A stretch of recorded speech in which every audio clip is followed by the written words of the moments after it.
This media is brought to you by Kalaboukis.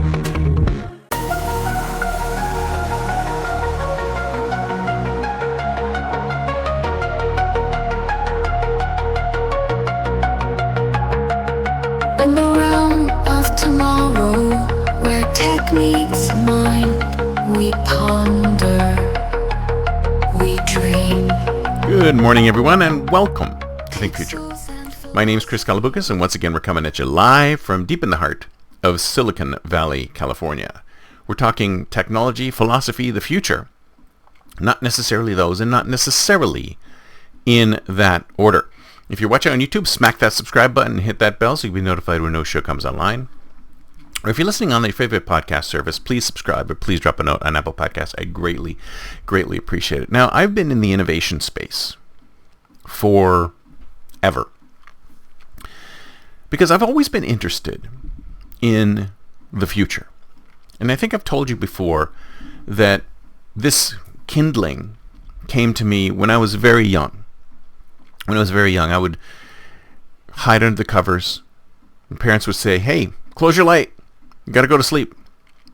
But I'd squirreled in a flashlight, and I squirreled in science fiction novels, and I would be under the covers with the flashlight on, reading science fiction novels, reading about the future, thinking about the future, thinking about all the new, cool, amazing things that were going to happen in that future. And I thought to myself, as I was getting older and I needed to pick a career to get into, I got into innovation, because innovation is all about looking at the future, thinking about the future, where things are going, and especially disruptive innovation, not necessarily incremental innovation, but disruptive innovation, thinking about where the future is coming from, how the future is going to arrive, and how to deal with that future, how to build things for that future, how to imagine that future and create things for that future. And I've done this for years, 20, 30 years now, in various organizations, all different kinds of organizations. And I've noticed that there's always a friction between innovation and capitalism. Huge friction with the innovation and capitalism. And they're almost versus each other. They're almost anti-ethical to each other. Even though you need innovation to develop new products and services, you also need time in the innovation space. You need time innovating in order to be able to create those products and services and create them in such a way that they will meet the market at the right moment so that capitalism occurs, right? And the problem with capitalism is that it needs continuous growth, continuous profitability in order to survive. And innovation is typically not profitable at all at the very beginning, and maybe even later on, because you never know when it's going to be profitable. It could be profitable immediately, or it could be profitable later on, or it could never be profitable. It's entirely possible that innovative products and services may never be profitable. I mean, you can think of them as possibly being profitable, and you can put it out to the market and see what happens. But in some cases, there's a lot of innovation. This is never profitable at all. I mean, it's great innovation. It's things that really benefit humanity. It's things that we literally need. We absolutely need these things. And they're amazing ideas. But if you took that product to market today, would you be able to get anyone to buy it? Maybe it's something people want, but they wouldn't pay for it. Because if you ask me, 99.9% of startups, that's exactly where they are. They've created a problem. There's a problem. They see a problem. They innovate to solve the problem. So they create a product to solve the problem. And then once they create the product to solve the problem, they put the product into the market. Because they figure, well, this problem needs to be solved, and there's other people out there who have the same problem. And usually that's the thing with startup founders. Startup founders have a problem, and then they create a company around the problem. It's their own problem. And they figure, oh, there's other people who probably have the same problem as me. So I'm going to create this product, and I'm going to get out in the market, And other people like me will buy this product. Only problem is that a lot of times the product that you've created maybe doesn't have enough of a market. Maybe there's not enough other people like you who want to buy this, who want to pay money for it. I mean, they think it's great, but it's not worth paying for. That's one thing. Another thing is that you could create something that there's no market for yet, right? You could conceivably create something that is really awesome, but you have no idea if anybody will pay for it. And maybe you'll put it out now, and nobody will pay for it now, but in 2, 3, 4, 5, 6 years, somebody might pay for it. Somebody might pay dearly for that at the right moment. This is why I like to say everything will happen. The only question is when. And the other thing about capitalism and innovation is that innovations can happen at any point. I could come up with a product that is amazing and necessary for a huge piece of the market. But can it be profitable right away? If it can't be profitable right away, then capitalism doesn't want to look at it. And that's the other piece, is that innovation has a forward focus. And it sometimes has a very far forward focus. In fact, sometimes it has a far forward enough focus that it becomes futurism, which is where I kind of play in. I play in the futurist space too.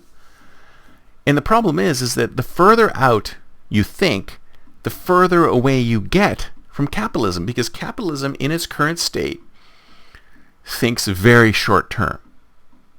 They don't even think a year out or even 2 years out, because the problem with thinking 2 years out is that it's too amorphous. It's almost impossible to figure out where things are going to be in 2 years, especially now with technology moving so quickly. It's almost impossible to think that far out. So they bring in their viewpoints tighter and tighter and tighter, and now it's down to the quarter. Let's think about what's going to happen this quarter.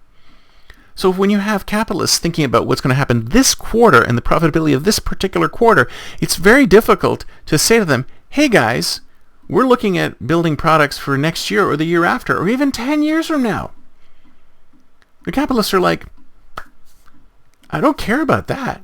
I care about this. I care about what's going to happen in the next quarter. So the innovators start thinking about, well, what can we do in the next quarter to increase our profitability? And they end up with incremental innovation, nothing disruptive, nothing different, nothing new. And that's the dichotomy. That's the competition between innovation and capitalism, is that on the one hand, you want to innovate, you want to go to the edges, you want to do things that are new and different because you're solving real human problems here. You're solving real human problems here. But the problem with these real human problems is that they may not be profitable. They may not make any money. So that's where there's a disconnect between innovation and capitalism. So this innovation and capitalism disconnect causes all sorts of frictions because on the one hand, you have organizations that want to be innovative. They want to do things that are new and different and benefit humanity. But if they don't intersect with profitability, then they don't happen today or tomorrow or ever in some cases. So what is the solution? The solution is actually pretty simple. You have to convince the capitalists that they need to be able to allow some innovation to occur within the organization at the same time as the profitability occurs. Now, some people, I think Peter Thiel actually mentioned, it should be split evenly. You should have half the organization working on profitability and the other half of the organization working on innovation. And it doesn't necessarily need to be like that, but you do need part of the, and I agree, you need a substantial piece of the organization focused on the profitability. Because if you don't have them focused on the profitability, they're going to disappear eventually. But at the same time, you need a substantial portion of the organization focused on what's next. It's the progeny of the company. Because the market will change. There's no doubt about it that the market will change. And if you're not inside your company working on the next product that you're going to deliver past this one, the next profitable product beyond the one you're delivering today, then by the time things change, you will not be ready for them. So every organization requires, maybe not, I mean, it's okay for there to be some conflict between innovation and capitalism. It's okay for that. But it needs both to be there. It needs both the innovation piece, because the innovation piece is birthing the future of the company, and it needs the capitalistic piece to continue keeping the company profitable and afloat. So instead of these things being competitive, they should be cooperative and understand they need each other in healthy organizations to keep going and to help solve the big human problems. Because solving the big human problems may not be profitable today, but it will be profitable tomorrow. That's it for me for today. See you next time, and until then, don't forget to think future.